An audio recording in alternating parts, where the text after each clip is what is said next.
దయగలిగిన మా తండ్రి, మీకు వందనాలు, స్తుతులు, స్తోత్రాలు. ఈ లోకంలో ఎందరికోలేని భాగ్యాన్ని తండ్రి మా జీవితాలను అనుగ్రహించి, మీ గొప్పదైన మాటలు మమ్మల్ని పెంచుతున్న విధానం బట్టి వందనాలు చెల్లిస్తున్నాం. తండ్రి, మమ్మల్ని లోకంలో నుంచి ప్రత్యేకపరిచి తండ్రి, మీ ప్రియులైన పిల్లలుగా చేసుకుని, యేసుక్రీస్తు యొక్క రక్తం ద్వారా మమ్మల్ని కడిగి పరిశుద్ధపరిచి, నీతివంతులుగా తండ్రి మమ్మల్ని తీర్చిదిద్దిన విధానం బట్టి వందనాలు చెల్లిస్తున్నాం. తండ్రి, మమ్మల్ని ప్రతి వారము తండ్రి మమ్మల్ని కూర్చోబెట్టి మీ విలువైన వాక్యాన్ని తండ్రి మాకు నేర్పిస్తుండగా, తండ్రి మీరు మా మీద ఉంచిన నమ్మకాన్ని తండ్రి ఏమాత్రం వమ్ము చేయక, మీరు ఏ విధంగా బతకాలని ఆశిస్తున్నారో తండ్రి, మా జీవితాంతం ఆ విధంగా బ్రతకడానికి సహాయం చేయమని ప్రార్థిస్తున్నాం తండ్రి. అదేవిధంగా మీ పిల్లలకు తండ్రి విలువైన మాటలు బోధించబోతుండగా ఉపకారాత్మను దయచేయండి. మీ ఇష్టాన్ని భూమి మీద నెరవేర్చి మీరున్న ఉన్నతమైన శ్రేష్టమైన లోకం చేరే భాగ్యం మా అందరికీ దయచేయమని ప్రార్థిస్తూ అర్థిస్తూ సమస్త ఘనత మహిమలు మీకు ఆరోపిస్తూ క్రీస్తు నామంలో ప్రార్థిస్తున్నాం తండ్రి. ఆమేన్. ప్రియమైన దేవుని వారలారా, మరి ఈ మానవ దేహంలో ఉన్న మనకు అనేక రకాలైన ఆలోచనలు వస్తుంటాయండి. ఒకటి కాదు, రెండు కాదు, ప్రతి గంట గంటకు రకరకాల ఆలోచనలు వస్తుంటాయి. ఆ ఆలోచనలన్నిటినీ కూడా మనము మన యొక్క శరీరంలో వచ్చే ఆలోచనలన్నీ దాన్నన్నిటినీ కూడా మన జీవితంలోకి ఫలప్రదాలుగా తీసుకొని వస్తే చాలా చాలా సమస్యలు మనం ఎదుర్కొంటాం. వచ్చిన ఆలోచనలన్నీ మంచివి అనుకోకూడదు. వచ్చిన ప్రతి ఆలోచన కూడా మనల్ని అభివృద్ధి పదంలోకి తీసుకొస్తుందని కాదు ప్రేమ దేవుని వల్ల. అన్నింటికి నీరు కట్టకూడదు. అన్నింటికీ మనము ముందుకు తీసుకెళ్తే క్రీస్తు ఎదుట మనం నేరస్తులుగా, దోషులుగా మనం మిగిలిపోతాం. మనం ఎట్టి పరిస్థితుల్లో మన దేహంలో ఉన్న మనం ఏవి మంచివి, ఏవి చెడువి, ఏవి చేయకూడని ఆలోచనలు, ఏవి చేయాల్సిన ఆలోచనలు అన్ని గ్రహింపు మనం చేస్తూ ఉండాలి. అలా చేస్తూ మనం ముందుకెళ్ళాలి. కానీ ప్రతి సహోదరుణ్ణి, ప్రతి సహోదరీమణిని కూడా మనం రక్షించుకునే పనిలో ఉండాలి, క్షమించుకునే పనిలో ఉండాలి. ఇప్పుడు లేనట్లయితే మనం అందరం కూడా ఒక పెద్ద నేరస్తులుగా మనము దేవుని ఎదుట నిలబడిపోతాం.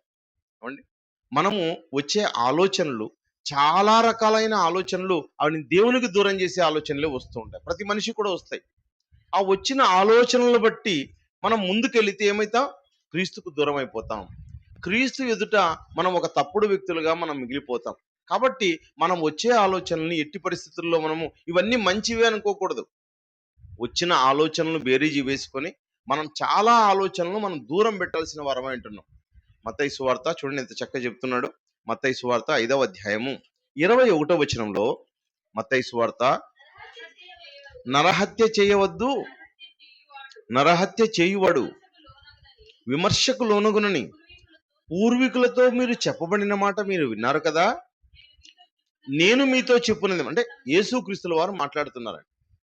చాలా ఇప్పుడు నరహత్య, పెద్ద పెద్ద పాపాల జోలికి పోరు మనుషులు. నరహత్య చేస్తే ఏమండి చాలా శిక్షలు ఉన్నాయి, అవి భయంకరమైన శిక్షలు ఉన్నాయి, అవి చాలా తప్పులు, నేరాలని తెలుసు. కానీ చాలా మంది వాటిలోకి వెళ్ళిపోతున్నారు. కానీ క్రీస్తు దగ్గరికి వచ్చిన వారిలో ఇలాంటివి పెద్ద నేరాలు లేకపోయినా ఎలాంటివి నేరాలు చేస్తారని చెబుతూ, తన సహోదరుని మీద కోపపడు ప్రతివాడు, చూడండి, కోపం కూడా మనల్ని దేవునికి దూరం చేస్తుంది. ప్రేమ దేవుని వల్ల కేవలం కోపపడిన తన సహోదరుని మీద కోపపడు ప్రతివాడు విమర్శకు లోనగును, తన సహోదరుని చూచి వ్యర్థుడా అని చెప్పువాడు మహాసభకు లోనగును, ద్రోహి అని చెప్పువాడు నరకాగ్నికి లోనగును. ఏమండి, తన సహోదరుని మీద కోపపడకూడదు, వ్యర్థుడా అని పలకకూడదు, ద్రోహి అని కూడా చెప్పకూడదు. అంటే మన సహోదరునిలో కనిపించే చిన్న చిన్న లోపాలు, తప్పులు, పొరపాట్లను మనం ఏం చేసుకోవాలి? క్షమించుకోవాలి.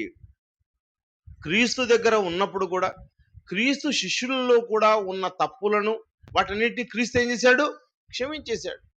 క్రైస్తవ్యంలో ఉన్న గొప్ప గుణమే క్షమ. ప్రేమైన దేవుని వల్ల యేసుక్రీస్తుల వారు ఈ లోకములో ఉన్నప్పుడు అనేకమైన వాటిని క్షమించడం అని చెప్తున్నాడు ఆయన.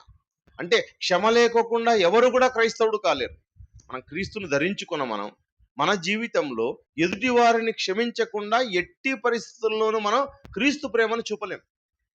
క్రీస్తు యొక్క ఉన్నత ప్రేమ అంటేనే క్షమ. కనుక క్రీస్తు ప్రేమను మనం కలిగి ఉండాలి. యేసుక్రీస్తుల వారి జీవితంలో కూడా అండి, ఆయన వెళుతూ ఉన్నప్పుడు ఆయన మీద కూడా నేరం మోపాలని, యేసుక్రీస్తుల వారి మీద నేరం మోపాలని ఒక వ్యభిచారమందున్న పట్టబడిన ఒక స్త్రీని తీసుకొచ్చారు. ఆయన ఎదుట పెట్టారు. ఆయన ఎదుట పెట్టి ఏమంటున్నారంటే, ఏమండి, ఒక సందర్భం చూద్దాం. 8వ అధ్యాయం 3వ మాట చూడండి. యోహాను సువార్త 8వ అధ్యాయం 3వ మాటలో, శాస్త్రులు పరిసయ్యులు వ్యభిచారమందు పట్టబడిన ఒక స్త్రీని తోడుకొని వచ్చి ఆమెను మధ్యను నిలబెట్టి, బోధకుడా, ఈ స్త్రీ వ్యభిచారము చేయుచుండగా పట్టబడిను, అట్టి వారిని రాళ్ళు రువి చంపబడినని ధర్మశాస్త్రంలో మోషే మనకు ఆజ్ఞాపించను కదా, అయినను నీవేమి చెప్పుచున్నావని ఆయన అడిగిరి. ఏమండి, ఏం చెబుతున్నావు నువ్వు అంటే, నువ్వు క్షమిస్తావా? నువ్వు క్షమా క్షమా క్షమ అంటున్నావు, అన్నిటినీ క్షమించమంటున్నావు. ఈ విషయంలో ఇదిగో వ్యభిచారమందు పట్టబడిన ఒక స్త్రీని తీసుకొచ్చాం, కాబట్టి ఈమె చెడ్డది, కాబట్టి ఈమె మీద నేరం మోపాలి. అది కాకుండా ఆమె మీద నేరం మోపడం కాదు, యేసుక్రీస్తు మీదే నేరం మోపాలి. అంటే ఆయన ఏం చేస్తాడో చూడాలని ఆయన మీద తీసుకొచ్చాను. ఆయన మీద నేరం మోపాలని ఆయనను శోధించుచు ఈలాగున అడిగిరి. అయితే యేసు వంగి నేల మీద వేలితో ఏమో రాయిచుండెను. వారాయన్ను పట్టు వదలకు అడుగుచుండగా ఆయన తల ఎత్తి చూచి, మీలో పాపము లేనివాడు మొట్టమొదట ఆమె మీద రాయి వేయవలెను. ఏ దేహములో ఉన్న ఏ వ్యక్తి అయినా, ఏ స్త్రీ అయినా, ఏ పురుషుడైనా ఈ భూమి మీద పుట్టిన తర్వాత, ఏమండి, భూ సంబంధిగా మారిన తర్వాత ఏమయ్యావు? ఇదిగో నేను పాపినని ఒప్పుకొని నువ్వు పరిశుద్ధుడుగా కావడానికి బాప్తిస్మం దగ్గరికి వచ్చావు. బాప్తిస్మం దగ్గరికి వచ్చావు అంటే నువ్వు ఎన్నో ఏవో చేసావు. కానీ వచ్చిన నీవు, క్షమించాల్సిన నీవు, మనం ఏం చేస్తున్నాం? ద్రోహి అని మాట్లాడుతున్నాం. వాళ్ళు ద్రోహం చేశారండి. ఇంకేం చేస్తున్నాం? ఒకరి మీద కోపపడుతున్నాం, ఒకరిని వ్యర్థుడు అంటున్నాం. అంటే నీవు కూడా గతంలో ఏ పనులు చేసావు కదా. మనం చేసిన పనులను బట్టే మనం తీర్పులోనికి వస్తాం.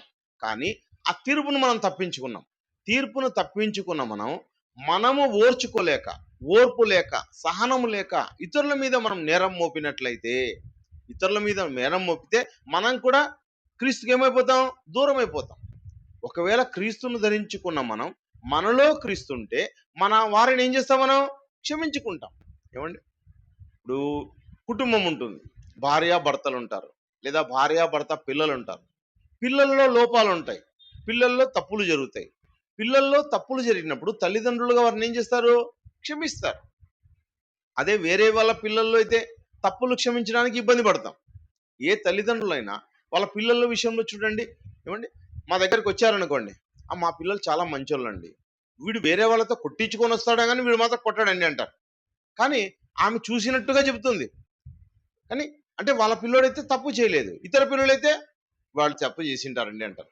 అంటే మన పిల్లలు చేసిన తప్పులనేమో మనం ఎన్నికేసుకొస్తాం, వేరే వాళ్ళ పిల్లలేమో తప్పు చేసింటారండి అంటారు. కనుక ఎవరు ఏ తప్పు చేశారో అది వాళ్ళకు తెలుసు తప్ప మనం ఇంకొకరి మీద నేరం మోపడానికి వీల్లేదు. ప్రేమ దేవుని వాళ్ళరా, మనం చాలా జాగ్రత్తగా ఉండాలి. మనం ఎవరో, మనం విశ్వాసులు మనం చెప్పుకుంటున్నాం. విశ్వాసులైన మనం ఎదుటి వారి గురించి కాకుండా మన విషయం మనం జాగ్రత్తగా ఉండాలి. ఏమండి, ఒకవేళ మన మీద నేరమే మోపనివ్వండి, అన్యాయం చేశారండి, మోసం చేశారండి, అక్రమం చేశారండి, రాబోయే కాలంలో అవే వాటికి తీర్పు తీర్చుతాయి. మనం జాగ్రత్తగా ఉండాలి, అంతే కదా. ఏమండి, సమస్యలు వస్తాయండి. సమస్యలు వచ్చినప్పుడు మనం వెంటనే స్పందించి ఈ సమస్య నుంచి బయటపడిపోవాలనుకోవడం కాకుండా, సమస్య వచ్చిన తర్వాత మనం ఏం చేయాలి? మనం కాలాన్ని ఇవ్వాలి, మనం జాగ్రత్తగా ఉండాలి. ఇచ్చినప్పుడు అవంతగా ఏమవుతాయి? తొలగిపోతాయి. భార్యాభర్తలుగా కొట్లాడుకుంటారు, కొట్లాడుకున్న తర్వాత ఒక నెల ఏమంటే ఉంటారు, అంతవరకు కాదు. నెల లోపల ఏమైపోతాయి? మళ్ళీ పరిష్కారం అయిపోతాయి. ఒక వారం లోపలే పరిష్కారం అయిపోతాయి. అలాంటి వాటిని పెద్దగా చూడకుండా జాగ్రత్తగా ఉండాలి. అదే యేసుక్రీస్తుల వారు చూడండి, ఎలాంటి ఆయనకు ఇస్తున్న కౌన్సిలింగ్ చూడండి. అక్కడ ఏం చేస్తున్నాడు? 9వ వచనంలో, పెద్దవారు మొదలుకొని చిన్నవారి వరకు ఒకరి వెంట ఒకడు బయటికి వెళ్ళిపోయాడు. ఏమంటే ఒక్కరు కూడా, పెద్దవాళ్ళు లేదు, చిన్నవాళ్ళు, నేరం చెయ్యని వాడు రాయి వెయ్యండి అన్న వెంటనే ఒక్కరు కూడా ఆ పరిస్థితుల్లో ఉండకుండా అందరూ ఏమైపోయారు? అందరూ వెళ్ళిపోయారు. కానీ యేసుక్రీస్తు వారు పదమాటలో, అమ్మా, వారెక్కడ ఉన్నారు? ఎవరునూ నిన్ను శిక్షింపలేదా అని అడిగాను. ఆమె, లేదు ప్రభువా అనెను. అందుకు యేసు, నేనును నిన్ను శిక్ష విధింపను, నీవు వెళ్ళి ఇక పాపం చేయకము. అంటే యేసుక్రీస్తు వారు పాపాన్ని ప్రేమిస్తున్నారా? పాపాన్ని ప్రేమించేట్లే వదిలేసేవాడు ఆమె. కానీ పాపం చెయ్యొద్దని చెప్తున్నాడు. పాపం చెయ్యొద్దు అంటున్నాడు. కానీ పాపిని మాత్రమే ఉంటున్నాడు, పాపిని ప్రేమిస్తున్నాడు. పాపాన్నేమో వద్దంటున్నాడు, పాపం చెయ్యవద్దు అంటున్నాడు, పాపాన్ని అసహించుకునేవాడైనా. కానీ పాపిని మాత్రం ఏం చేస్తున్నాడు? దగ్గరకు తీసుకుంటూ ఉన్నాడు. అనగా క్రీస్తు ప్రేమ కలిగిన మనం, క్రీస్తు క్షమ కలిగిన మనం, క్రీస్తును ధరించుకున్న మనం పాపాన్ని ఎట్టి పరిస్థితుల్లో దూరం పెట్టాలే కానీ పాపిని మాత్రం ఏం చేయాలంట?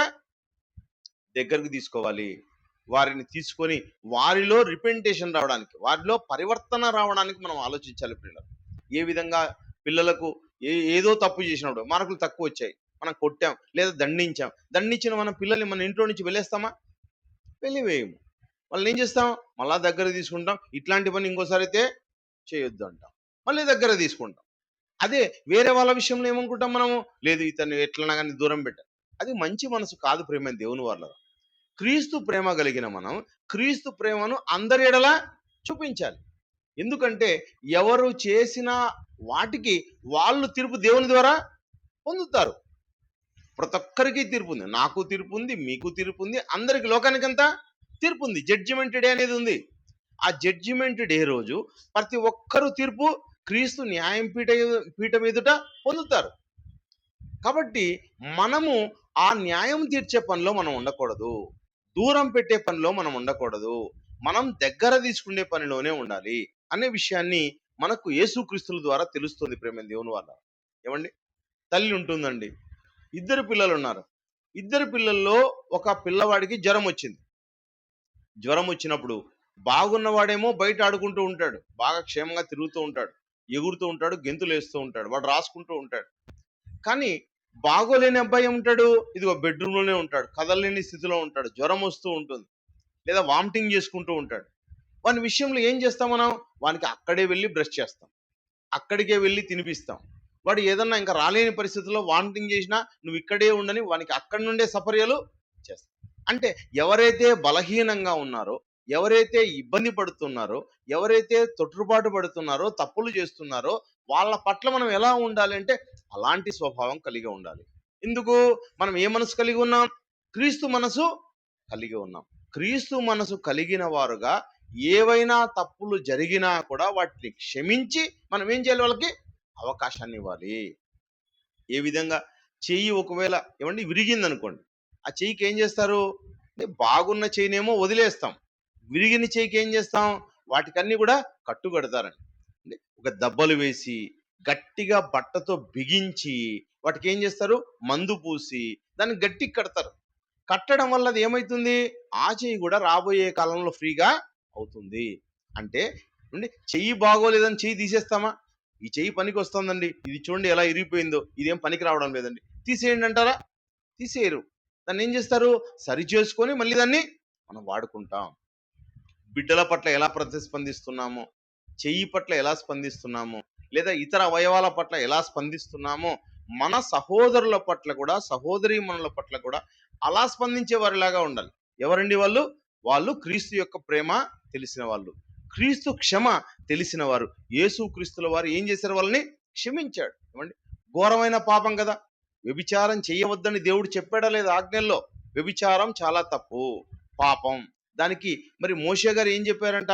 అట్టి వారిని రాళ్లతో కొట్టి చంపండి. నిజంగా శిక్షనే అది. కానీ యేసుక్రీస్తుల వారు వచ్చిన తర్వాత ఈ ప్రపంచానికి ఏం చెప్తున్నాడు? క్షమ నేర్పిస్తున్నాడు. ప్రేమ దేవుని వల్ల క్షమించాలి, క్షమించాలి. క్షమించడం ద్వారానే ఇదిగో నీ తప్పులు కూడా క్షమించబడతాయి, నీ తప్పులు క్షమించబడతాయి. 6వ అధ్యాయం 14లో మత్తయి సువార్త, ఇందాక చదవబడిన వాక్య భాగం, 6వ అధ్యాయం. మనుషుల అపరాధములను నీవు క్షమించినడల మీ పరలోకపు తండ్రియు మీ అపరాధములను క్షమించును. అనగా భార్యలైనా భర్తలను క్షమించాలి, భర్తలైనా భార్యలను క్షమించాలి, భార్యాభర్తలు పిల్లలు చేసిన తప్పులను క్షమించాలి. ఏమండి, మన ఇంట్లో వాళ్ళ తప్పులనే కాకుండా బయట వాళ్ళ తప్పుల్ని కూడా మనం క్షమించే మనసు కలిగి ఉండాలి. క్షమించిన తర్వాత మళ్ళా ఆ పాపంలోనికి ఎట్టి పరిస్థితుల్లో వెళ్ళకూడదు. యేసుక్రీస్తుల వారు క్షమించారు. క్షమించిన తర్వాత మళ్ళా ఆమె అది చేసింది అనుకోండి, ఏమండి, దానికి ఇంకేముంది అర్థం? ఏమైనా అర్థం ఉందా? అర్థం లేదు. ప్రేమైన దేవుని వాళ్ళు, తప్పులు చేయడం సహజం, కానీ తప్పు చేసి క్షమించిన తర్వాత మళ్ళా తప్పులోకి వెళ్ళకూడదు. ఏమండి, చేసిన తప్పే చేస్తున్నాం అనుకోండి, పడిన అంటే ఈరోజు డ్రగ్స్ ద్వారా మనకు సమస్య ఉందని పెద్ద క్లాస్ బీకారు. మళ్ళా రేపు వెళ్ళి డ్రగ్స్ సేవిస్తే ఏమండి దానివల్ల ఏమైనా లాభమా? ఈ క్లాస్ తీసుకోవడం వల్ల వచ్చిన పరిస్థితులు ఏమున్నాయి? ఈ రోజుల్లో నుండి చాలా పెద్ద పెద్ద జబ్బులు వచ్చేస్తాయి ప్రియమైన దేవుని వల్ల. ఏమండి గుట్కా అని, ఖైనీ అని, పొగాకని, సిగరెట్టు, అంటే బ్రాందీలు, విస్కీలు ఇవన్నీ తాగడం వల్ల పెద్ద పెద్ద జబ్బులకు మనుషులు గురైపోతున్నారు. పెద్ద పెద్ద క్యాన్సర్లు వచ్చేస్తున్నాయి. వాటి వల్ల మనకి ఏమవుతుందంటే కుటుంబ పరిస్థితులన్నీ చిన్నాభిన్నమైపోతాయి. ఏమండి చిన్న చిన్న వయసులోనే పెద్ద పెద్ద వ్యాధులకు గురైపోతారు. కాబట్టి ఎట్టి పరిస్థితుల్లోనూ అలాంటి వాటి జోలికి వెళ్ళకూడదు. ఇవన్నీ చిన్నవి. ఇక శారీరకంగా పెద్ద పెద్ద తప్పులు, నేరాలు చేస్తే వాటికి తగిన శిక్షలు కూడా వస్తాయి. అంటే మనం చేసిన తప్పులు మన నెత్తి మీదికే వస్తాయి. కాబట్టి ఏమండి అప్పులు చేసామనుకోండి, అప్పుల వలన సమస్యలు వస్తాయి. ఎవరికైనా డబ్బులు ఇప్పించి వాళ్ళు కట్టలేకపోయిన పరిస్థితులు ఉన్నాయనుకోండి, దానివల్ల సమస్యలు వస్తాయి. తెలుసుకున్న తర్వాత మనం ఏం చేసుకోవాలి? వాటిని తగ్గించుకోవాలి. అంతే కదండి. గతంలో చేసావు, పొరపాట్లు చేసావు, కానీ ఆ పొరపాట్ల వలన ఏం నేర్చుకోవాలి? మనం గుణపాఠం నేర్చుకోవాలి ప్రేమ దేవుని వల్ల. కానీ దేవుడు మనకి ఏం చేశాడంటే అన్ని పాఠాలు నేర్పే ఎక్కడికి తీసుకొచ్చాడు? దేవుని యొక్క మాట దగ్గరికి తీసుకొచ్చాడు. దేవుని మాట దగ్గరికి వచ్చిన తర్వాత మనం కూడా ఏమనుకుంటాం? మనం చాలా బలవంతులం. ఏమండి దేవుని దగ్గరికి వచ్చిన మీరందరూ ఎవరు? బలవంతులు. ఈ బలవంతులకు దేవుడు మొదటి ప్రేమను చూపించే మనం కూడా దేవుని ఎడల మేము జాగ్రత్తగా ఉంటాము, గ్రంథాన్ని చదువుతాము, గ్రంథానుసారంగా జీవిస్తాము, దేవుడు మాకిచ్చిన తలాంతులను దేవుని కోసం వాడతామని మొదటిలో మీరు చాలా నిర్ణయాలు తీసుకున్నారు. గొప్ప గొప్ప నిర్ణయాలు తీసుకున్నారు.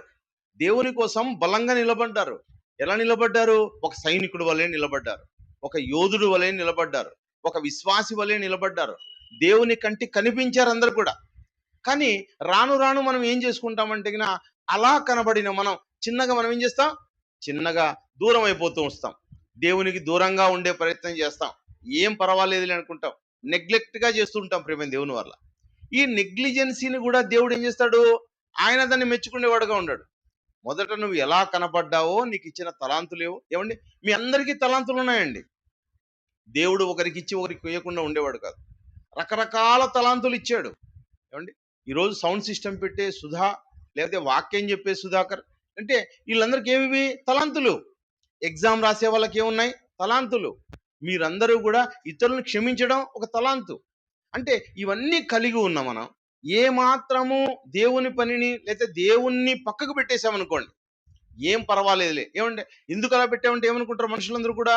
మాకేవో సమస్యలు వచ్చాయండి, కష్టాలు వచ్చాయండి, ఆర్థిక సమస్యలు వచ్చాయండి, బాధలు వచ్చాయండి, అందుకే మేము దేవునికి దూరంగా ఉన్నాం అనుకుంటాం.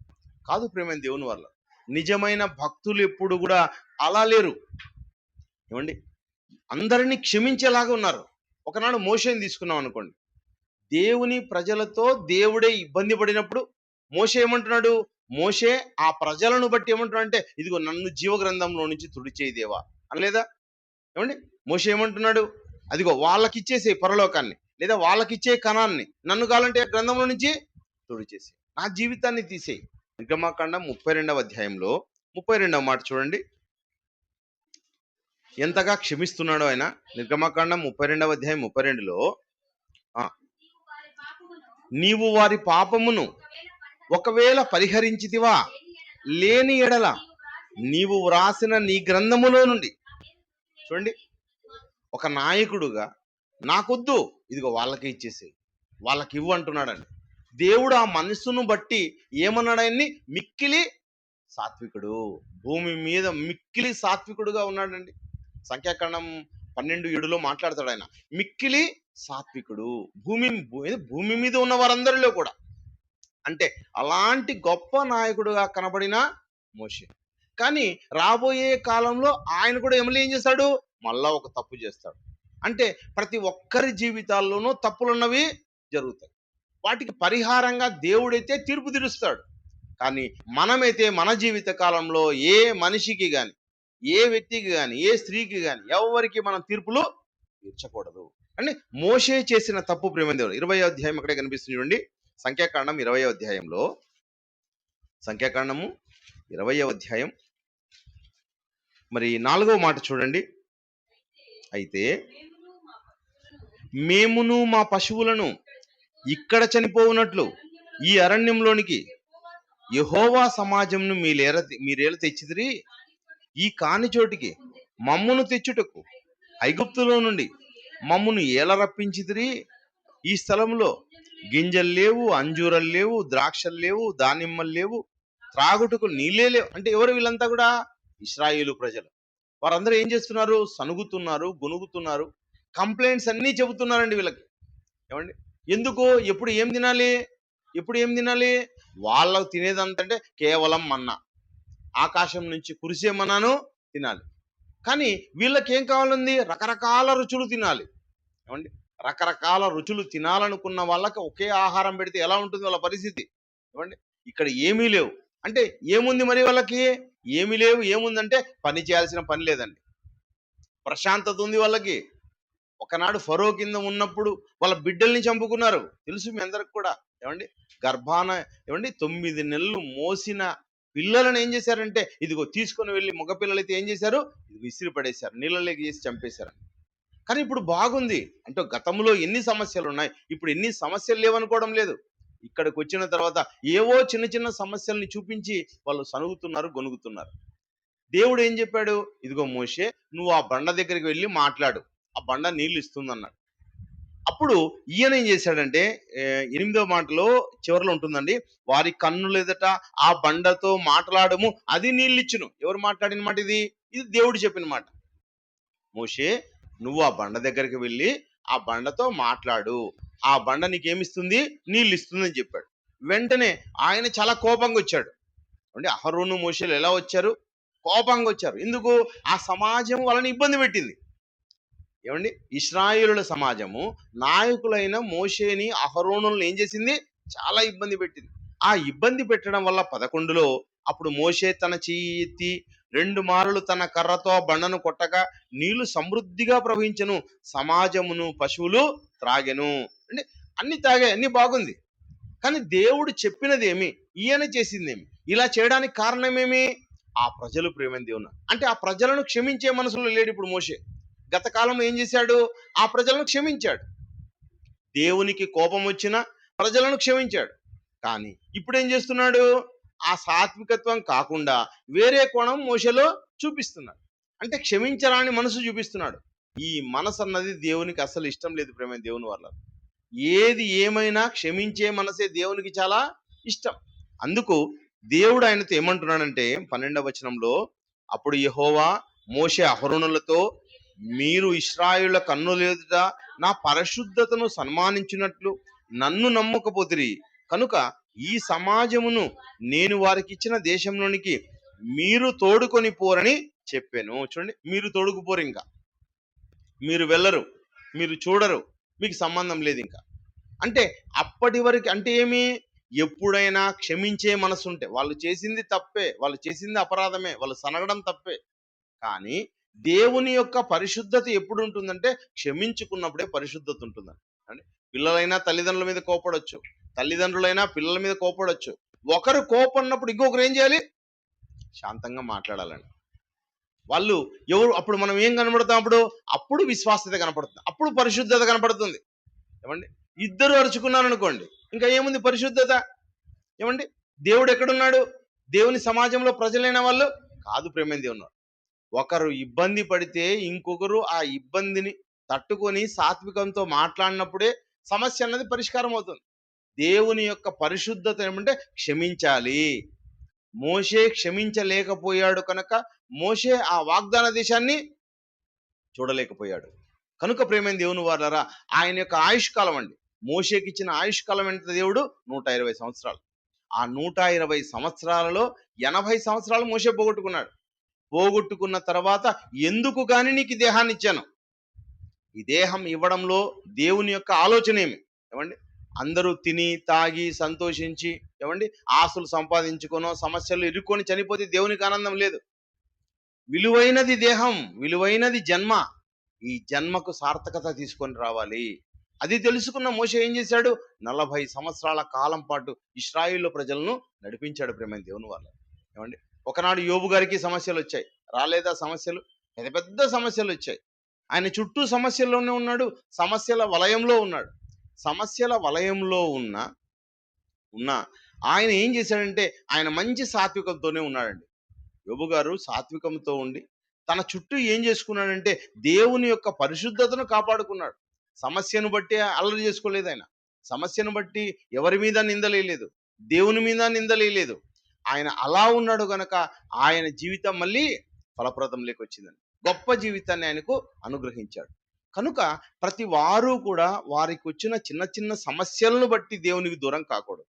దేవునికి ఎప్పుడు దగ్గరగానే ఉండాలి, దేవుణ్ణి సంతోషపెట్టాలి, విలువైన జీవితాన్ని కాపాడుకోవాలి. ప్రేమ దేవుని వాళ్ళరా, దేవుడికి ఏదో గొప్ప గొప్పవి చేస్తే కాదండి. దేవుడికి నువ్వు చేయాల్సింది నీ సమర్థత కొద్దీ నువ్వు చేయాలి. దేవుడు ఏమి ఇచ్చాడు? అందరికి కూడా తలాంతులు ఇచ్చాడు. ఆ తలాంతులను కాపాడుకుంటూ ఆ తలాంతులను దేవుని కోసం ఖర్చు చేయాలి. ఏమండి, ఒక మోషేకి ఇచ్చిన తలాంతులైనా, ఒక యోబు గారికి ఇచ్చిన తలాంతులనైనా వాళ్ళు కాపాడుకున్నారు, వాళ్ళు చేశారు. అలాగే యేసుకి ఇచ్చిన తలాంతులనైనా యేసుక్రీస్తులు ఏం చేశారు? వాడారు. ఆయనకు కూడా వచ్చింది సమస్య, ఆయనకు కష్టం వచ్చింది. ఏమండి, యేసుక్రీస్తుల వారు ఏమండి ఎంతగా క్షమించాడో ఒకసారి చూద్దాం ప్రేమ దేవుని వాళ్ళరా. 24వ అధ్యాయం మత్తయి సువార్త 24వ అధ్యాయం మత్తయి సువార్త 24వ అధ్యాయం. యేసుక్రీస్తుల వారు ఏకాంతంగా ఉన్నప్పుడు శిష్యులు ఆయన దగ్గరికి వచ్చారండి. శిష్యులు ఆయన దగ్గరకు వచ్చి మాట్లాడుతున్నప్పుడు ఈ మాటలు వారికి మనకు అందరికీ పనికొచ్చే మాటలు. 24వ అధ్యాయం 3వ వచనం చూడండి. ఆయన వచ్చి ఇవి ఎప్పుడు జరుగును మాతో చెప్పు మనకు చాలండి. చూడండి ఏమడుగుతున్నాడా? ఏకాంతంగా ఉన్నప్పుడు వచ్చి నీ రాకడా యుగ సమాప్తి. నీ రాకడ ఎప్పుడు జరుగుతుందయ్యా? యేసుక్రీస్తుల వారి రాకడ ఏం జరుగుతుంది? ఆ రాకడకు సూచనలేవి? ఏ సూచనలు జరిగినప్పుడు మీరు వస్తారు అని అడుగుతూ ఉంటే ఆయన చెబుతూ ఏమంటున్నా అంటే 5వ మట్టులో, అనేకులు నా పేరిట వచ్చి నేనే క్రీస్తునని చెప్పి పలువురిని మోసపరిచెదరు. ఏమండి, ఆల్రెడీ క్రైస్తవులుగా ఉన్నవారు కూడా మోసపరచబడతారు. మోసపరచబడ్డం అంటే ఎవరైతే సత్యంలో ఉన్నారో, సత్యములో ఉన్నవారు సైతము ఆ సత్యములో నుంచి వెనుదీసే అవకాశం ఉంది. ఎందుకు మోసపరచబడతారు? ఎవరు మోసపరిచేది? ఎవరండి? అపవాది, సాతాను. అంటే సాతాను వచ్చి ఎవరినైనా కానీ, ఏమండి, ఒక 360 డిగ్రీలు అనుకోండి, 360 రకాల కోణాలలో ఏ విధము చేతనైనా నిన్ను సత్యంలో ఉన్నవాన్ని భ్రష్టత్వంలోకి నడిపించడానికి లేదా సత్యం నుండి దూరం చేయడానికి అవకాశం ఉంది ప్రేమ దేవుని వల్ల. ఏ విధము చేతనైనా. అదే కదా 10వ వచనం అంటున్నాడు, అనేకులు అభ్యంతరపడి, చూడండి, అనేకులు అభ్యంతరపడి ఒకరినొకడు అప్పగించి ఒకరినొకడు ద్వేషింతురు. ఏమండి, క్షమిస్తే ద్వేషం ఉంటుందా? అంటే క్షమలో ద్వేషం ఉండదండి. అంటే క్షమ లేకపోవడం వల్ల, అంటే క్రీస్తును ధరించుకున్న వారిలో ఏముండాలా? క్షమ ఉండాలి. ఏమండి, అది భార్యాభర్తలు కావచ్చు, కుటుంబం కావచ్చు, సంఘం. అంటే సంఘం అంటే ఏది కాదు, సంఘం అంటే పెద్ద కుటుంబం, అంతే కదండి. ఇల్లు అనేది ఒక చిన్న కుటుంబం, సంఘం అనేది పెద్ద కుటుంబం, విస్తృతమైన కుటుంబం. ఈ విస్తృతమైన కుటుంబంలో కూడా ఏవైనా జరిగినా వాటికి ఏముండాలి? క్షమ ఉండాలి. ఆ క్షమ లేకపోతే, ఆ క్రీస్తును ధరించుకోకపోతే ఏం జరుగుతుందంట? ఒకరినొకడు అప్పగించి ఒకరినొకడు ద్వేషింతురు. అంటే ద్వేషం, కలహం ఇవి వచ్చాయనుకోండి, ఇక క్షమ ఏమీ లేదు ప్రేమైన దేవుని వల్ల. నిన్ను వలే నీ పొరుగు వారిని ప్రేమించమంటున్నాడు. నిన్ను వలే నీ పొరుగు వారిని ప్రేమించమంటే నువ్వు చేసినా, తప్పులు చేసినా నిన్ను క్షమించుకుంటున్నావు. ఏమండి, ఏ వ్యక్తి అయినా తను తప్పులు చేసినా తనను తాను ఏం చేస్తున్నాడు? క్షమించుకుంటున్నాడు. కానీ ఇతరులు చేసే తప్పుల్ని క్షమించలేకపోతున్నాడు. అంటే క్షమించాలి అంటే ఏముండాలి? క్రీస్తుని ధరించుకొని ఉండాలి. ఇతరుని క్షమించలేకపోతున్నావు అంటే నువ్వు క్రీస్తు ప్రేమ నీలో లేదు అని అర్థం. ఏమండి, కొన్ని రూల్స్ రెగ్యులేషన్స్ ఉంటాయండి. అందరితోనూ మనం కలిసి ఉండాలి. నేను కొందరితో కలిసి ఉంటాను లేదా ఒక్కరితో కలిసి ఉంటాను. ఏమండి, భార్య భర్త పిల్లలు ఉన్నారనుకోండి, భార్య నేను పిల్లలకు భోజనం చేయనండి ఇప్పటి నుంచి, ఇంకా నీకు మాత్రం చేసి పెడతానండి అంటే, ఏమండి అది కరెక్టా? కాదు కదా. లేదు పిల్లలకు మాత్రం చేసి పెడతానండి, నీకు చేసి పెట్టానంటే, భర్త నేను నిన్ను కొనగా చూసుకుంటానమ్మా, పిల్లల్ని నేను చూసుకొని ఇప్పటి నుంచి అంటే, కాదు కదా. అందరితో కలిసి ఉండాలి. అందరితో కలిసి ఉండకుండా నేను ఒకరితోనో లేతే నేను ప్రేమించుకుంటా అంటే ఎలా? నిన్ను వలే నీ పొరుగు వారిని ప్రేమించమంటే నిన్ను క్షమించుకున్న నీవు ఎన్నో తప్పులు చేసినా నిన్ను నువ్వు క్షమించుకున్నావు. ఏమండి, నిన్ను నువ్వైతే క్షమించుకుంటావు, కానీ ఇతరులను క్షమించడంలో ఇబ్బంది పడతావు. ఇతరులను క్షమించడంలో ఇబ్బంది పడుతున్నావు అంటే నువ్వు ఇంకా క్రీస్తుని ధరించుకోలేదు. క్రీస్తును ధరించుకోవాలి. క్రీస్తును ధరించుకుంటే ఇతరులను క్షమిస్తావు. ఇతరులను క్షమిస్తే అప్పగించావు. చూడండి అక్కడ ఏమంటున్నాడు, అభ్యంతరపడి, అనేకులు అభ్యంతరపడి ఒకరినొకడు అప్పగించి ఒకరినొకడు ద్వేషం. అంటే వీళ్ళలో ఎవరున్నారు? అపవాది అనేవాడు సత్యం తెలిసిన వాళ్ళని, సత్యం దగ్గరున్న వాళ్ళని, సత్య సంబంధులని వాళ్ళలో కూడా వచ్చి వాళ్ళను కూడా ఈ 360 డిగ్రీల కోణాలలో ఏదో ఒక కోణంలో లాక్కుపోతాడు. ఏదో అమ్మా అది తగులుతుంది చూడమ్మా పాప, దయచేసి అట్లా చూసుకోండి. అంటే ఏదో ఒక పరిస్థితుల్లో వారిని ఏం చేస్తాడు? దూరం చేస్తాడు. అంటే ఏమండి, అది ధనం కావచ్చు, వ్యామోహం కావచ్చు, ఏమండి చూపు కావచ్చు, ఏ విధము చేతనైనా ధనాశ కావచ్చు, ఏమండి ఎన్నో ఉన్నాయి. ఆ ఎన్నో కోణాలలో ఏదో ఒక కోణంలో వాడు ఏం చేస్తాడు? సత్య సంబంధులను కూడా దూరం చేస్తాడు. అలా దూరం కాకుండా ప్రతి ఒక్కరు ఏం చేయాలి? ఎవరికి వాళ్ళు ఆలోచించాలి. ప్రియులారా, మనం అభ్యంతర పడతామంట. అభ్యంతరం ఎప్పుడు పడతాం? మనము సమస్యలు ఉన్నప్పుడు అభ్యంతర పడతాం. మేము చేయలేమండి అంటాం, మాకు అది కష్టం అండి అంటాం. కానీ ఎన్నో సమస్యలు ఉన్న, ఇందాక చెప్పిన ఒక మోషే గారైనా, మనం మాట్లాడుకున్న యోబు గారైనా, ఎన్నో సమస్యలున్నా విశ్వాసంలో నుంచి మాత్రం వాళ్ళు తొలగిపోలేదు పిల్లరా. కానీ విశ్వాసాన్ని ఎట్టి పరిస్థితుల్లో వదలకూడదు. అతడే విశ్వాసం. అంటే సమస్యలను బట్టి విశ్వాసం నుంచి తొలగిపోయేవాడు అసలు విశ్వాసి కాదు అండి. ముందున్న సమస్యలు ఎన్నన్నా ఉండని, కానీ దేవునికి మాత్రం నేను దూరం కాకూడదు. అదేవిధంగా క్రీస్తును ధరించుకుంటే మనం అభ్యంతర పడము. కాబట్టి అలా అభ్యంతరం లేకుండా మనం చూసుకోవాలి ప్రేమ దేవుని వల్ల.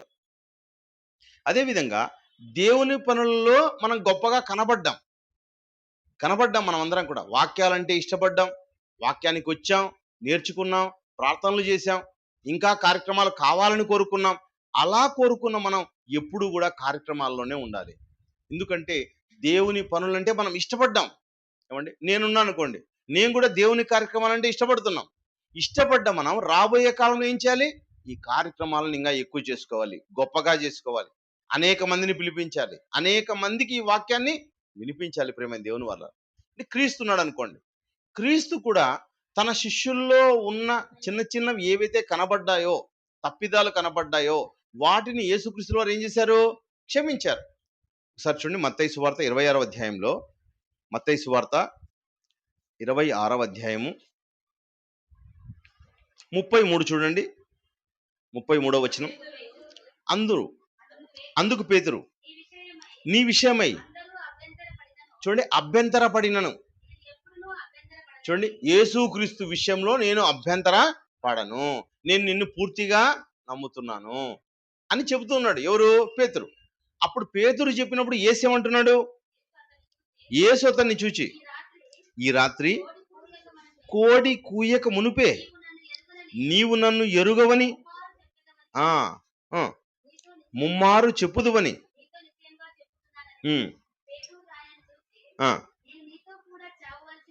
చావవలసి వచ్చినను నిన్ను ఎరుగనని చెప్పను. ఏమండి, చావవలసి వచ్చిన, నేను చచ్చిపోతానేమో కానీ నిన్ను మాత్రం నేను ఎరుగనని చెప్పను. అదే ప్రకారం శిష్యులందరూ చెప్పారు ఎరుగని అంటే నీవు ఏమంటున్నాడు అక్కడ? ఏమంటున్నాడంటే, ఇదిగో గొర్రెల కాపరి కొట్టుదును, మందలోని గొర్రెలు చెదిరిపోవును. ఇది జరగాలి.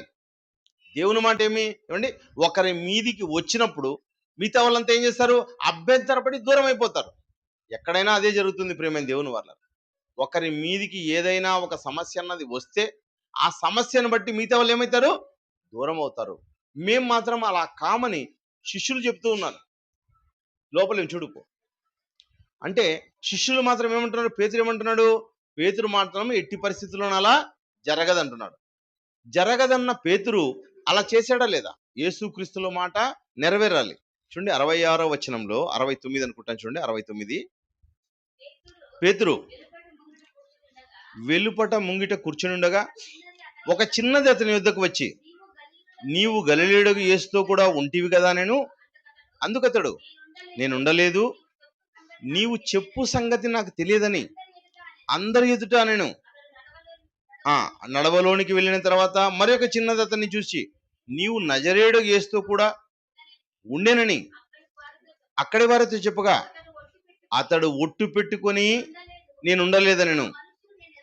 ఆ మూడవ 73లో అంటున్నాడు, పేతురు వద్దకు వచ్చి, నిజమే, నీవును వారిలో ఒకడివే, నీ పలుకు నిన్ను గూర్చి సాక్ష్యం ఇచ్చుదని చెప్పిరి. అందుకతడు ఆ మనుషుణ్ణి నెరుగనని చెప్పి శపించుకొనుటకు ఒట్టు పెట్టుకొనెను.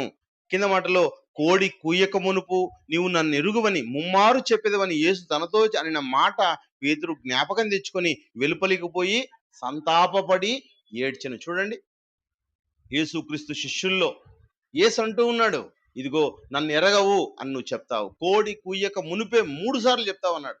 లేదు ప్రభువా, నేను చనిపోయినా చనిపోతానేమో కానీ నీ విషయంలో నేను అభ్యంతరపడను, నేను ఎట్టి పరిస్థితుల్లో అభ్యంతరపడను అంటున్నాడు. ఏమండి, ఇప్పుడు పేతురు తప్పు చేశాడా లేదా? తప్పు చేశాడు. తప్పు చేసిన ఆ పేతురుని క్షమించాలా లేదా ప్రభువు? క్షమించాలి. క్షమించి పేతురు చేతికి ఏమిచ్చాడు? రాజ్యపు తాళపు చెవులు ఇచ్చాడని. అంటే ఏ విషయములో ఎక్కడైనా కానీ తప్పులు అన్నవి జరుగుతాయి. ఏమండి, క్రీస్తు శిష్యులే, ఆయన దగ్గరున్న వాళ్ళే. యేసుక్రీస్తు లేచాడు అంటే ఆయన చేతిలో నుండి నేను వేలు పెట్టి చూస్తే గానీ నేను నమ్మను అంటున్న శిష్యుడు. పేతురేమో ఒక రకంగా చేస్తున్నాడు, ఇంకొక శిష్యుడు ఇంకో రకంగా చేస్తున్నాడు. అందరూ అభ్యంతరపడ్డారు, అందరూ కూడా పూర్తిగా నమ్మలేని వాళ్ళు. కానీ మనము నమ్మిన మనంలో కూడా ఏదో ఒక విషయంలో ఏం చేస్తాం? మనం అభ్యంతరపడతాం. ఏదో ఒక విషయంలో మనం ఏం చేస్తామంటే మనం తప్పు చేస్తాం, మనం తప్పిపోతాం. కానీ తప్పిపోయినా కూడా మనల్ని క్షమించే మనసు మనకు ముందర ఉండాలి ప్రియులారా. అలా ఉన్నప్పుడు మనకి ఏం జరుగుతుంటే అవి బలహీనతలు. ఏమండి, అవి ఏమనుకోవచ్చు? అది అది పేతురు బలహీనత. పేతురు బలహీనతను బట్టి యేసుక్రీస్తు దూరం చేసుకున్నాడా? చేసుకోలేదు. అంటే ఎక్కడైనా కానీ తప్పు జరిగినప్పుడు వాళ్ళ బలహీనతలను బట్టి మనం వాళ్ళని దూరం చేసుకునేవారుగా కాకుండా యేసుక్రీస్తు స్థిరంగా ఉండి వాళ్ళని మరి ఏం చేసుకోవాలి? మరి దగ్గరకు తీసుకోవాలి. ఏ తప్పు ఏ బలహీనత లేకుండా ఏ మనిషి ఉండడు. సహజంగానే జరుగుతాయి, సహజంగానే దొర్లుతాయి.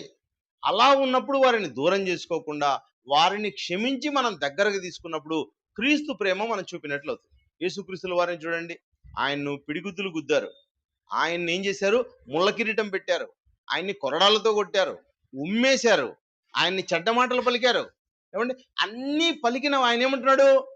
తండ్రి, వీరేమి చేయుచున్నారో వీరు ఎరుగరు కనుక వీరిని క్షమించండి. ఏమంటే వారు ఎరుగరా? ఉమ్మేసేవాడికి తెలియదా ఉమ్మేస్తానట్లుగా? ఏమండి, మేకు కొట్టేవాడికి తెలియదా నేను మేకు కొడుతున్నాను చేతులు అని? ఇది కొట్టొచ్చా? ముళ్ళు గుచ్చుకుంటేనే మనం భయంకరంగా బాధపడతామండి. ఏమండి, ఒక్కసారిగా నడుచుకుంటూ పోయి మనం ఎన్నోసార్లు ముళ్ళు గుచ్చుకుంటాయి. ఏమంటే పల్లెటూరులో పెరిగాం కదా, మనం కూడా నడుస్తున్నప్పుడు ఒక్కసారిగా బలంగా గుచ్చుకుందాం అనుకోండి, అబ్బా అంట కింద కూర్చుండిపోతాం గాడే.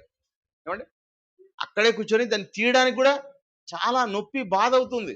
ఒక ముళ్ళు విషయంలోనే బాధపడిన మనం, ఏమండి, ఒక మేకు కొడితే వాడికి కూడా కూర్చుకుంటుంది, వాడికి తెలుసా బాధ. అంటే మనం బాధపడుతున్నా, ఏమండి, వాళ్ళు తప్పు చేశారు, యేసుక్రీస్తుల వారికి కూడా తప్పు చేశారని తెలుసు. కానీ తండ్రి వద్ద ఏమంటున్నాడు? వీరు ఏమి చేయుచున్నారో వీరు ఎరుగరు కనుక వీరిని క్షమించండి అంటున్నాడు. అంటే వాళ్ళు ఎవరికి చేస్తున్నారో సంగతి వాళ్ళకి తెలియదు. ఏమండి, ఎలాంటి ఆయనకి చేస్తున్నారో తెలియదు, ఆయన వచ్చిన పనేమో తెలియదు, ఈయనకు చేయొచ్చా లేదన్న విషయం వాళ్ళకి తెలియదు గనక వారిని క్షమించమంటున్నాడు. అంటే మన ఎదుట ఉన్న వారిని కూడా మనం క్షమించినప్పుడే మనం క్రీస్తు ప్రేమ కలిగిన వాళ్ళం, మనం క్రీస్తు తత్వం కలిగిన వాళ్ళం. అంతేకాని వాళ్ళు తప్పు చేశారంటే చేస్తారు, అంటే చేయకుండా ఎందుకుంటారండి? చేస్తారు. చేసినా మనం ఏం చేయాలి? మనం క్షమించాలి. వాళ్ళు కూడా రాబోయే కాలంలో వాళ్ళ ఎదుట తప్పు చేసినప్పుడు వాళ్ళు కూడా ఏం చేస్తారు? క్షమించాలి. మనం ఒకరి ఎడల ఒకరి తప్పులను ఒకరు క్షమించుకున్నప్పుడే పరలోకపు తండ్రి కూడా మన తప్పుల్ని క్షమిస్తాడు. కనుక మన క్షమ కలిగి ఉండాలి. ఏమండి, ఎవరైనా కానివ్వండి, ప్రతి ఒక్కరిలో కూడా మన పాజిటివ్నెస్ చూడాలి. ప్రేమ దేవుని వాళ్ళు గతంలో చూడండి, వాళ్ళు ఎలా చేసేవాళ్ళు, కార్యక్రమాలు ఎలా చేసేవాళ్ళు, ఎలా స్పందించేవాళ్ళు, ఎలా అంటే ప్రతి ఒక్కరు కూడా గొప్ప కనపడే వాళ్ళే. వాటిని చూడాలి మనం. ఏమండి, ఎవరు తక్కువ కాదు, ప్రతి ఒక్కరు కూడా ఎవరండి? దేవుని పిల్లలు. ఈ భూమి మీద దేవుడు వాళ్ళకిచ్చిన ఆయుష్కాలం, వాళ్ళకిచ్చిన జ్ఞానం, వాళ్ళకిచ్చిన తలాంతులు, అవి దేవుని కోసం వాళ్ళు వాడాలి. ఏమండి, ప్రతి ఒక్కరిని మనం ఏం చేయాలి? ప్రోత్సహించాలి, వాళ్ళని దేవునిలో నిలబెట్టాలి, స్థిరులుగా మనం నిలబెట్టే పని మనం చేయాలి. ప్రేమ దేవుని వల్ల ముగిస్తాను. ఒక చిన్న మాట చూసుకుందాం. కొరింథీయులకు రాసిన మొదటి పత్రిక 4వ అధ్యాయంలో చూడండి. కొరింథీయులకు రాసిన మొదటి పత్రిక 4వ అధ్యాయం 4వ మాట చదువుకుందాం. నా యందు నాకు ఏ దోషములు కనరాదు, ఏ దోషమును కనరాదు, అయినను ఇందువలన నీతిమంతునిగా ఎంచబడను. చూడండి, నా యందు నాకు ఏ దోషము కానరాదు. ప్రతి ఒక్క మనిషికి అండి, ఎన్ని తప్పులు చేసిన వాడికైనా తప్పుని కూడా ఏం చేస్తాడు మనిషి? పాజిటివ్గా తీసుకుంటాడు, ఆయనకు అనుకూలంగా తీసుకుంటాడు. ఏమండి, నేరం నాది కాదు ఆకలి తినంట. దొంగతనం చేసినా ఏమనుకుంటున్నాడు? నేరం నాది కాదు, ఆకలిది. తప్పు చేసినా ఇదిగో దొంగ ట్రైన్ ఎక్కొచ్చా నేను అంటే, ట్రైన్ ఎవడు దొంగ? ఇతడు కాదు, ఆ ట్రైనే. అంటే ఏం చేస్తున్నాడు? వేరే దాని మీద తోసేస్తాడు. ప్రతి మనిషి అంతే. అది నిన్ను నీతివంతునిగా చెయ్యదు. చెప్తున్నాడు చూడండి, దేవుడు ఇంత చక్కగా చెప్తున్నాడు.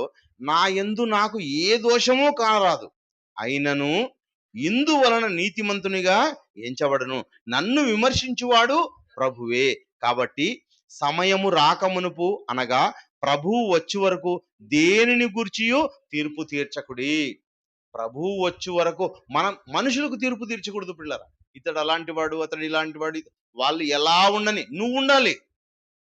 నువ్వు దేవునిలో ఉండాలి, నువ్వు చివరి వరకు ఉండాలి. క్రీస్తు రాకడ వరకు నువ్వు దేవునిలో ఉన్నావంటే నీకు పరలోకం, లేదా క్రీస్తు ఇప్పుడే వచ్చాడంటే నీకు పరలోకం. అంతేకాని ఎదుటి వారు ఇలా ఉన్నారంటే వాళ్ళు వస్తుందో రాదో వాళ్ళది వాళ్ళు చూసుకుంటారు. నువ్వు వాళ్ళని క్షమించాలి. నువ్వు నీ ఎదుట ఉన్న వారందరి ఎడల క్షమ కలిగి ఉండాలి, ప్రేమ కలిగి ఉండాలి. అదే చెప్తున్నాడు దేవుడు. కాబట్టి ఎవరికి తీర్పు తీర్చకుడి. చూడండి కింద మాట అంటున్నాడు, కాబట్టి సమయము రాకమునుపు, అనగా ప్రభువు వచ్చే వరకు. ఏ సమయం?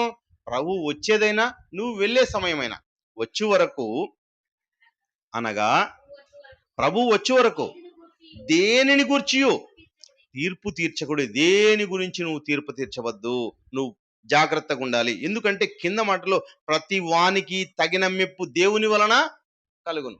ప్రతి వానికి మెప్పు ఇచ్చేవాడెవరు? దేవుడు. నువ్వు గొప్పగా చేసావా, వెరీ గుడ్, చాలా మంచిది అండి. ఏదైనా కార్యక్రమాన్ని వెంటనే వంట కార్యక్రమం అంటే వంట కార్యక్రమంలో వెళ్ళి వంట కార్యక్రమాన్ని చాలా సజావుగా చూసుకున్నావా, సూపర్, వెరీ గుడ్. అలా చూసుకోవడం వల్ల నీకేమొస్తుంది? దేవుడు నిన్ను మెచ్చుకుంటాడు. ఏ కార్యక్రమం అయినా నీ చేతికి వచ్చిన ఏ మంచి పని ఏం చేయాలి? నువ్వు శక్తి లోపం లేకుండా చేయాలి. ఏమండి, నీ శక్తిలో లోపం ఉండకూడదు. ఏమండి, ఈ మందిర విషయం కానీ ఏ విషయంలో అయినా కానీ నువ్వు స్పందించి ఆ పని చేసి పెట్టాలి. ఏమండి, ఇతరులను ఆదరించే కార్యక్రమం అయినా, ఇతరులను ఓదార్చే కార్యక్రమం అయినా, లేదా ఏదైనా వేరే ఊరికి వెళ్ళే కార్యక్రమం అయినా, నీ కుటుంబ విషయంలో అయినా, ఏమండి నీవు ఉన్న పిల్లలైనా, అందరినీ కూడా జాగ్రత్తగా చూసుకొని ప్రభువు వల్ల మనం మెప్పు పొందుతాం. ఏమండి, అర్థమవుతుంది కదా? మనం ఎవరి వల్ల మెప్పు పొందుతాం? ప్రభు వలన. ఎందుకు ప్రభువు మెచ్చుకుంటాడు? తన పిల్లల్ని, తండ్రి పిల్లల్ని నువ్వు బాగా చూసుకున్నావు కాబట్టి, తండ్రి పిల్లల ఎడల నీ స్పందన బాగుంది కాబట్టి ఏం చేస్తాడు? దేవుడు నిన్ను మెచ్చుకుంటాడు అనే విషయం చెబుతున్నాడు ప్రేమ దేవుని వల్ల. చూడండి, ఇంకొక వచనం చూసి మెచ్చుకుందాం. కొలసీయులకు రాసిన పత్రిక 3వ అధ్యాయం 13లో మనం ఎల్లప్పుడూ అండి సెల్ఫ్ చెక్ అన్నది చేసుకోవాలి పిల్లరా. 3వ అధ్యాయం 13లో, ఎవడైనను తనకు హాని చేసేనని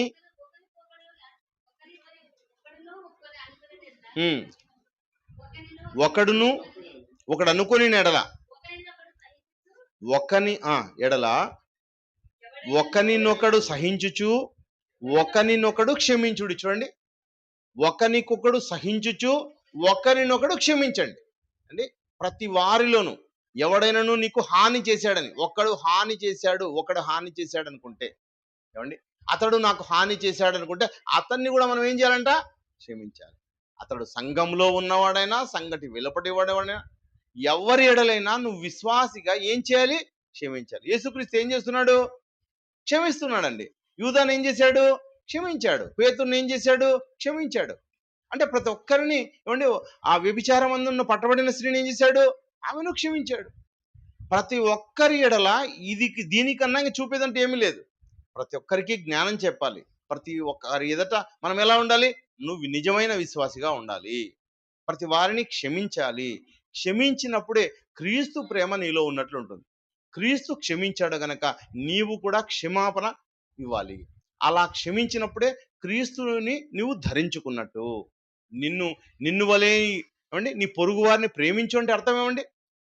నిన్ను క్షమించుకున్నావు ఏమండి, నిన్ను క్షమించుకున్నావు గనక నీ పక్కనున్న వారిని కూడా క్షమించాలి. అలాంటి ప్రేమ కలిగి ఉన్నప్పుడే నీవు క్షమ కలిగిన వాడుగా దేవుని ఎదుట కనబడతావు. నీవు క్షమ కలిగిన వాడుగా, క్షమ కలిగిన దానిగా దేవుని ఎదుట కనబడితే నీకు దేవుడు పరలోకాన్ని ఇస్తాడని. ఏమండి, నీవు దేవుని ఎదుట కనబడుతున్నావు, నీవు చేసే పనులన్నీ దేవుని ఎదుట కనబడుతున్నాయి. నువ్వు ఇతరులను క్షమించినప్పుడు దేవుడు మెచ్చి నీకేమిస్తాడు? పరలోకాన్ని ఇస్తాడు. నువ్వు చేసిన పనులకు దేవుడు ఏమిస్తాడు? మెప్పునిస్తాడు. మనుషులు ఎదుట మెప్పు కోరకూడదు. మనుషులు ఒకరోజు మంచని, ఒకరోజు చెడు అని, ఒకరోజు తక్కువ అని, ఏమండి నీకు ఒకరోజు అనుకూలమని, ఒకరోజు అనానుకూలమని ఉంటారు. అది వాళ్ళ ఇష్టం. అనుకూలంగా ఉన్న ఆనందపడాలి, ప్రతికూలంగా ఉన్న ఆనందపడాలి. ఎప్పుడు ప్రభునందు మనం ఆనందించాలి. ఎందుకు? నీవు క్రీస్తు ప్రేమ కలిగి ఉన్నావు, క్రీస్తు క్షమ కలిగి ఉన్నావు, క్రీస్తు జ్ఞానం నీలో నివసిస్తోంది. కాబట్టి అలాంటి జ్ఞానయుక్తంగా నువ్వు బ్రతికినప్పుడు దేవుడు నిన్ను మెచ్చుకుంటాడు. ప్రార్థన చేసుకుందాం. దయగలిగిన మా తండ్రి, మీకు వందనాలు, స్తుతులు, స్తోత్రాలు. తండ్రి, మరి క్రీస్తు ఈ లోకానికి వచ్చి క్షమ నేర్పించాడు తండ్రి. ఆయన ప్రేమను చూపించాడు. ఆయన ప్రేమను, క్షమను తెలుసుకున్న మేము తండ్రి, మీ పిల్లల ఎడల తండ్రి మేము క్షమ, ప్రేమ కలిగి ఉండడానికి సహాయం చేయమని ప్రార్థిస్తున్నాం. అదేవిధంగా మా కుటుంబాలను తండ్రి మా స్వాధీనంలో ఉంచుకొని మీ పిల్లల ఎడల తండ్రి గొప్పగా పెంచడానికి సహాయం చేయమని ప్రార్థిస్తున్నాం తండ్రి. ప్రతి కుమార్తె, ప్రతి కుమారుడు తండ్రి నీలో ఎదిగి నిన్ను సంతోషపెట్టే మంచి పిల్లలుగా ఉండడానికి సహాయం చేయండి తండ్రి. ముందున్న కార్యక్రమాల్లో అంతా తండ్రి మాకు అత్యధికమైన విజయాన్ని ప్రసాదించమని ప్రార్థిస్తున్నాం తండ్రి.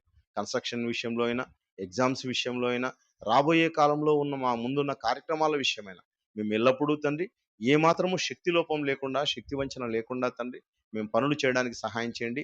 మా అందరి ఎడల తండ్రి, మీ పిల్లల ఎడల మేము ఎప్పుడు కూడానైనా సహృదయం కలిగి తండ్రి, అందరి ఎడల క్షమ కలిగి, ప్రేమ కలిగి అందరినీ ముందుకు తీసుకువెళ్ళే వాళ్ళగా మమ్మల్ని అందరినీ ఉంచమని ప్రార్థిస్తూ, అర్థిస్తూ సమస్త ఘనత మహిమలు మీకు ఆరోపిస్తూ క్రీస్తు నామములో ప్రార్థిస్తున్నాం తండ్రి. ఆమేన్.